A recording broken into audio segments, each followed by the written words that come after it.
Welcome to జై స్వరాజ్య వోల్ TV story board.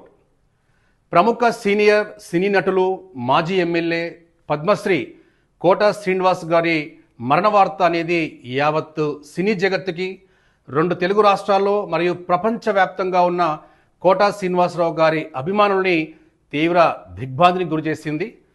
అనారోగ్య కారణాల రీత్యా గత కొంతకాలంగా డయాబెటీతో బాధపడుతున్న హాస్య నటులు కోట శ్రీనివాసరావు గారు నిన్న ఎర్లీ మార్నింగ్ ఫిలిం నగర్లోని తన నివాసంలో తుదిశ్వాస విడిచారు.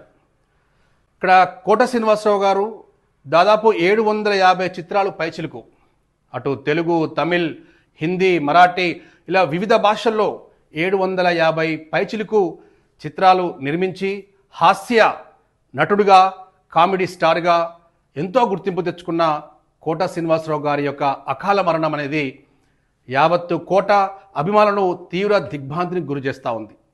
ఇక్కడ కోట గారు మరణించారన్న వార్తను తెలుసుకున్న సినీ జగత్తు లోకం, రాజకీయ నాయకులు, అటు సినీ ప్రముఖులు చిరంజీవి గారు కావచ్చు, వెంకటేష్, ఇక్కడ చంద్రబాబు నాయుడు, పవన్ కళ్యాణ్ ఇలా చాలామంది సినీ దిగ్గజాలు కోట శ్రీనివాసరావు గారి చివరి చూపును చూద్దామని వచ్చారు, శ్రద్ధాంజలి ఘటించారు.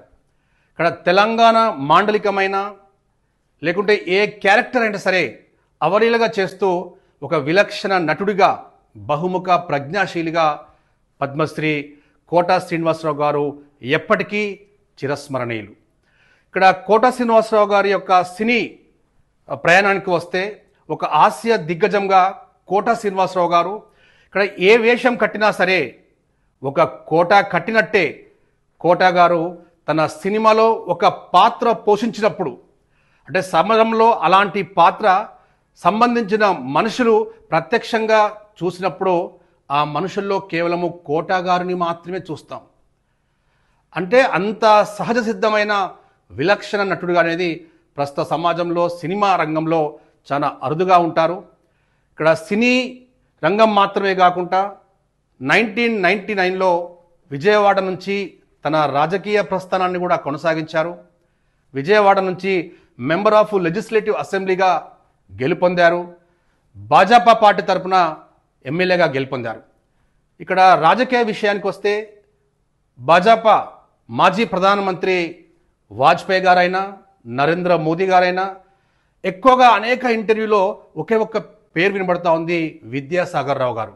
అంటే మాజీ గవర్నర్, సీనియర్ రాజకీయ నాయకులు విద్యాసాగర్ రావు అంటే ఇక్కడ కోట శ్రీనివాసరావు గారికి ఎనలేని ప్రేమ, అభిమానం. సో ఆ తర్వాత కాలంలో రాజకీయాలకు దూరంగా ఉన్నారు.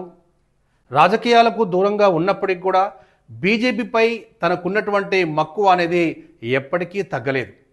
ఇక్కడ సినిమాల్లో అలా కొనసాగిస్తున్న సమయంలో అన్ఫార్చునేట్లీ ఒక రోడ్ యాక్సిడెంట్లో తన ఏకైక కుమారుడు కోల్పోవడం, దాదాపు కోట శ్రీనివాసరావు గారు కొన్ని సంవత్సరాల కాలం పాటు ఆ కొడుకు యొక్క మరణ వార్తని తట్టుకోలేకపోయాడు. ఇక్కడ ఒకే ఒక కొడుకు, వంశోద్ధారకుడు, ఆ కొడుకే అన్ని సర్వస్వం అనుకున్న కోట శ్రీనివాసరావు గారు ఆ కుమారుని కోల్పోవడం, ఇద్దరు కుమార్తెలు ఉన్నప్పటికీ కూడా ఆ కుమారుడు, ఇంటి పెద్ద కుమారుడు కోల్పోవడం అంటే ఒకసారి ఆలోచించండి. అంటే ఇక్కడ కోట్లాది మంది అభిమానులకు కోట శ్రీనివాసరావు గారు తన హాస్యాన్ని అందిస్తూ మనకు ఎంతో ఆనందాన్ని పంచుతున్నటువంటి కోట శ్రీనివాసరావు గారి నిజ జీవితంలో తన కుమారుని మరణ వార్త అనేది చాలా దిగ్భ్రాంతికి గురి చేసింది. ఇక్కడ కోట శ్రీనివాసరావు గారు నటించిన సినిమాల విషయానికి వస్తే ఎక్కువగా మొదటిగా ఇక్కడ ప్రాణం ఖరీదు సినిమాతో చిరంజీవితో కోట శ్రీనివాసరావు గారు తన సినీ ప్రస్థానాన్ని కొనసాగించి అనేక సినిమాలు నటించారు. ఇక్కడ చెప్పుకోదగ్గ సినిమాలు ఒకటి కాదు, రెండు కాదు, చాలా ఉన్నాయి, వందల్లో ఉన్నాయి. ఇక్కడ మామగారు విషయానికి వస్తే మామగారు సినిమా అనేది మనం ఎప్పటికీ మర్చిపోలేం. ఇక్కడ హాస్య నటుల కాంబినేషన్ అనేది అటు బాబు మోహన్ గారికైనా, కోట శ్రీనివాసరావు గారైనా వీరిద్దరి కాంబో అనేది దాదాపు తర్వాత కాలంలో 100 సినిమాల వరకు వీళ్ళు నటించారు. వీరి కామెడీని కోట్లాది మంది తెలుగు ప్రేక్షకులకు అందించారు. ఇక్కడ బాబు మోహన్ గారు ఎప్పుడు చెప్తూ ఉండేవారు, కోట శ్రీనివాసరావు గారు కూడా అనేక ఇంటర్వ్యూలో మనం చెప్తూ ఉన్నాం, ఇక్కడ వీళ్ళిద్దరి మధ్య కాంబినేషన్ కాంబో అనేది నిజ జీవితంలో ఇలాంటి క్యారెక్టర్ ఉన్నట్టుగానే, అన్నా, అరే నల్లపంది, ఇలాంటి సినిమా డైలాగ్స్తో వీళ్ళిద్దరి కలుసుకున్నప్పుడు మన ఆనందానికి అవధులు లేవు. సో అలా కోట శ్రీనివాసరావు గారు మామగారు సినిమాలో నటించి అతను పండించిన హాస్యం అనేది 2 తెలుగు రాష్ట్రాల ప్రజలు ఎప్పటికీ మర్చిపోలేరు. వారు ఏ భౌతికంగా మనకి ఇప్పుడు లేనప్పటికీ కూడా వందలాది సినిమాలు నటించిన కోట గారి యొక్క సినిమాల రూపంలో మనకు భౌతికంగానే కోట గారు ప్రస్తుతం లేకపోవచ్చు, కానీ అతను నటించిన సినిమా రూపంలో కోట శ్రీనివాసరావు గారు ప్రతి ఒక్కరి ఇళ్లలో ఎప్పటికీ బతికే ఉంటారు. సో ఆ తర్వాత విషయానికి వస్తే ఇక్కడ అహనా పెళ్ళంట సినిమా అంటే ఒక పిసినాసితనం వ్యక్తి ఎలా ఉంటాడు, ఒక పిసినాసి క్యారెక్టర్ అనేది 100% దానికి జీవం పోశారు. ఆ క్యారెక్టర్లో అన్నం తింటూ ఉన్నప్పుడు కోడిని చూస్తూ అంటే సాక్షాత్తు చికెన్ కర్రీ తిన్నంత విధంగా ఆ కోడిని చూస్తూ ఉన్న ఆ సీన్ అనేది, ఆ సన్నివేశం అనేది మనం తెలుగు ప్రజలు ఎప్పటికి కూడా మర్చిపోలేరు. ఆ తర్వాత ప్రతిఘటన కావచ్చు, జంబలకడి పంబ, యావత్తు మూవీ అంతా కూడా అది పూర్తి కామెడీ టన్గా ముందుకు పోయే జంబలకడి పంబ కావచ్చు, సూర్యవంశం కావచ్చు, రేపటి పౌరులు, యముడికి మొగుడు, యమలీల, మాయలోడు, రాజేంద్రుడు గజేంద్రుడు, ఇలా ఏ సినిమా చూసినా కానీ కోట గారు వారి యొక్క నటనలో సహజ సిద్ధమైన ఒక మానవుని క్యారెక్టరు నిజ రూపంలో ఉండే సన్నివేశాలు మాత్రమే ఆవిష్కరించబడతాయి తప్ప దాంట్లో కోట గారి యొక్క నటన శక్తి అనేది మనం ఇట్టే గమనించవచ్చు. మరి ప్రస్తుత సమాజంలో కోట గారు లాంటి నటులు అత్యంత అరుదుగా ఉంటారు. గతంలో మా జై స్వరాజ్య వరల్డ్ టీవీ, జేఎస్డబ్ల్యూ టీవీ తరఫున కూడా ఆ మహానుభావుని ఇంటర్వ్యూ తీసుకునే అదృష్టం నాకు రావడం, నేను కోట శ్రీనివాసరావు గారి ఇంట్లో ఇంటర్వ్యూ తీసుకున్నప్పుడు అతనితో పంచుకున్న విషయాలు ఈ సందర్భంగా కోట గారు అకాల మరణం పట్ల తీవ్ర దిగ్భ్రాంతిని వ్యక్తపరుస్తూ అతను ఏ లోకంలో ఉన్నా తన పవిత్ర ఆత్మకు శాంతి చేకూరాలని మా జై స్వరాజ్య వరల్డ్ టీవీ, జేఎస్డబ్ల్యూ టీవీ సంయుక్తంగా మేము కోరుకుంటూ ఉన్నాము. సో గతంలో కోట శ్రీనివాసరావు గారి ఇంటర్వ్యూలో నేను కోట గారితో ఇంటర్వ్యూ చేసినప్పుడు అనేక విషయాలు పంచుకున్నారు. మొదటిగా తెలుగు భాష ఔన్నత్యం, తెలుగు భాషపై ఉన్నటువంటి మమకారం కోట గారికి అంతా ఇంత కాదు. తెలుగు భాషను బతికించండి, అది మన మాతృభాష, తల్లి భాష, ఎప్పటికి కూడా అది చిరస్మరణీయంగా ఉండాలి.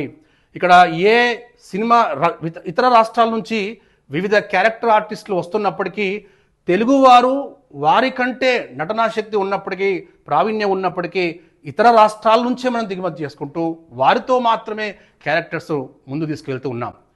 కానీ ఆ తర్వాత కాలంలో ఇక కోట శ్రీనివాసరావు గారు చెప్పిన విధంగా రాజకీయాల్లో కానీ సినిమాల్లో కానీ 750 పైచిలుకు చిత్రాలు నటించారు. వాళ్ళ ఇంట్లో రకరకాల మూవీస్ సంబంధించి ఫోటోలు చూపిస్తూ ఈ ఫొటోస్ ఎప్పుడు చూసుకున్నా నాకు రిలీఫ్గా ఉంటుంది, ఆనందంగా ఉంటుంది, ఈ ఫోటోలు చూస్తూ నేను ఆరోగ్యంగా ఉంటానయ్యా శంకర్ అంటూ నా ఇంటర్వ్యూలో కూడా కోట గారు పంచుకున్న అనేక మధుర. అతను ఆంధ్రాలో జన్మించినప్పటికి కూడా తెలంగాణ మాండలికం, తెలంగాణ యాస భాష అనేది ఇలాగే ఉండాలన్న విధంగా మా ఇంటర్వ్యూలో అడిగాము, ఇది ఎలా నేర్చుకున్నారంటే ఏదన్నా సరే ఇష్టపడి మదనబడి కష్టపడితే రానిదంటూ లేదు, అసాధ్యమంటూ ఏది లేదు అని దృఢంగా నమ్మే కోట శ్రీనివాసరావు గారు కూడా ఈవెన్ ఇప్పుడు గబ్బర్ సింగ్లో కూడా ఒక తాగుబోతు క్యారెక్టర్ అయినా తెలంగాణ మాండలికంలో ఏందిరా తమ్మి అంటూ తెలంగాణ యాస భాషను గౌరవిస్తూ తెలంగాణ భాషను ప్రపంచానికి పరిచయం చేసే విషయంలో కూడా కోట గారు 100కి 100% వాళ్ళు న్యాయం చేశారు. తెలుగు భాష పట్ల గౌరవం కావచ్చు, సినిమా అంటే ఇష్టపడి గతంలో సినిమా అంటే ఇష్టపడే కోట్లాది మంది మరి ప్రస్తుతం యొక్క సినిమాలు ఎలా ఉన్నాయని చెప్పి కోట గారిని అడిగినప్పుడు ఈ రోజుల్లో సినిమా అనేది ఒక సర్కస్లా మాత్రమే ఉంటుంది, కేవలము సర్కస్ లెక్క మాత్రం తప్ప నిజ జీవితంలో జరిగే సన్నివేశాలు చాలా అరుదుగా కనపడుతూ ఉంటాయి. సినిమాల్లో ఒక సందేశాత్మకమైన సినిమాలు రావాల్సిన ఆవశ్యకత ఎంతో ఉంది. గతంలో మేము తీసిన సినిమాలు ప్రస్తుతము చూస్తున్న సినిమాలు చాలా డిఫరెన్స్గా ఉందని చెప్పి సినిమాల్లో మార్పు రావాల్సిన అవసరం ఎంతో ఉందంటూ మరి ఇక్కడ ప్రస్తుతం యొక్క ఆధునిక పోకడ సంబంధించి ఏ విషయంలో అయితే ఎక్కువ ట్రెండింగ్ ఉంటుందో ఆ ట్రెండింగ్ లాంటి పాత్రలు, అది ఇష్టం ఉన్నా ఇష్టం లేకున్నా ఆ పాత్రలను పండిస్తూ జీవిస్తూ ముందుకు వెళ్ళి అనేక సినిమాలు నటించిన కోట శ్రీనివాసరావు గారు ఈరోజు మనతో లేరు. ఇది చాలా బాధాకరం. అటు రాజకీయంలో తనకంటూ ఒక ప్రత్యేక ముద్రను వేసుకున్న కోట గారు సినీ రంగంలో కూడా కోట గారు లేని లోటు ఎవరు కూడా తీర్చలేరు. అదొక క్యారెక్టర్, ఏ క్యారెక్టర్ వేసినా ఇక పలానా క్యారెక్టర్కి కోట గారు ఉంటేనే 100% న్యాయం చేయగలుగుతారన్న విధంగా కోట గారు దాదాపు 750 పైచిలకు సినిమాలు నటించి అందరి మన్ననలు పొంది కేంద్ర ప్రభుత్వం ద్వారా పద్మశ్రీ అవార్డు కూడా పొందిన కోట శ్రీనివాసరావు గారు తెలుగు చలనచిత్ర పరిశ్రమలో చిరస్మరణీయులుగా ఎప్పటికీ నిలిచిపోతారు. కోట శ్రీనివాసరావు గారు స్టేట్ బ్యాంక్ ఎంప్లాయీగా పనిచేసే సమయంలో కూడా నాటకాల మీద ఎక్కువ ఆసక్తి చూపేవారు. సో నాటకాలు వేయడం అంటే అమితంగా ఇష్టపడే కోట శ్రీనివాసరావు గారు వీటి ద్వారా ప్రత్యేక గుర్తింపు తెచ్చుకొని తర్వాత కాలంలో సినీ రంగ ప్రవేశం కూడా పొందారు. మెగాస్టార్ చిరంజీవి గారితో ప్రాణం ఖరీదు సినిమాలో నటించారు. ఆ సినిమా తన మొదటి సినిమాగా ప్రత్యేక గుర్తింపు తెచ్చుకున్న కోట శ్రీనివాసరావు గారు అహనా పెళ్ళంట సినిమా తర్వాత వెనక్కి తిరిగి చూడలేదు. ఒక దశలో చెప్పాలంటే 2-3 దశాబ్దాల కాలం పాటు నిర్విరామంగా వందలాది సినిమాలు నటించిన కోట గారు లేని సినిమా లేదంటే ఏమాత్రం అతిశయోక్తి లేదు.